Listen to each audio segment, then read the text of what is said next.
और तभी वहां पर हॉल के फ्लोर के अंदर से एक बड़ी सी बिल्ली बाहर आती है जो एक रोबोट बिल्ली की तरह होती है। वो बिल्ली सभी को एक एक करके खाना शुरू कर देती है, पर तभी शुन नोटिस करता है कि वो बिल्ली उन्हें खा रही थी जिन्होंने चूहे वाली ड्रेस को पहनी थी।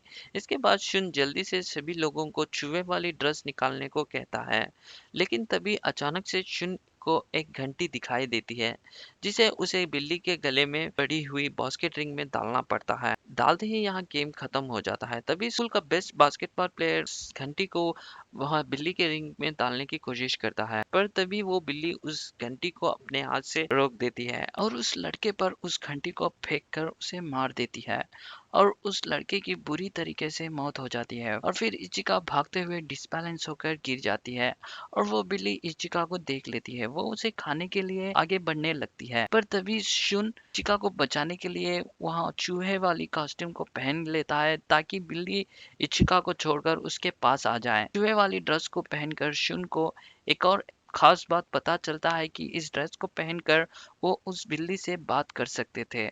वो बिल्ली शुन को कहती है कि मेरी कमर में बहुत ही ज्यादा इचिंग हो रही है और इसलिए सभी लोग उस बिल्ली के कमर पर स्क्रैच करने लगते हैं ताकि उसकी इचिंग को खत्म करने की कोशिश करते हैं। इससे बिल्ली को काफी ज्यादा आराम मिलता है और वो सो जाती है।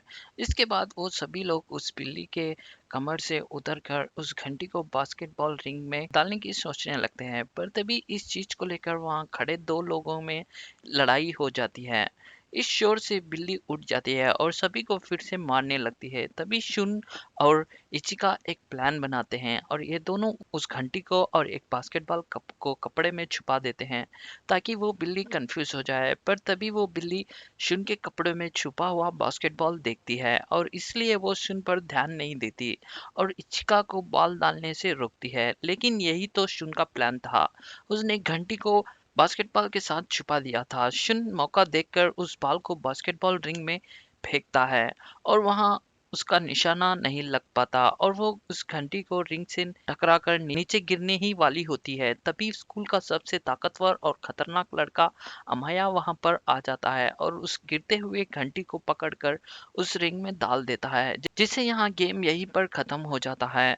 अब इन सभी लोगों ने गेम जीत लिया था, पर अमाया इचिका और शुन को छोड़कर बाकी सभी स्टूडेंट्स को मार देते हैं क्योंकि उसके हिसाब से वो लोग जीत के लायक नहीं थे। अमाया एक काफी डेंजरस लड़का था जो अपने अलावा किसी और के बारे में नहीं सोचता था। अमाया शुन से कहता है कि गेम के पीछे गॉड का हाथ है और वो चाहते हैं कि सबसे ताकतवर लोग ही जिंदा रहें, जैसे कि हमारे जैसे लोग।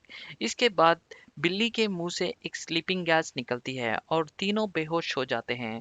सीन चेंज होता है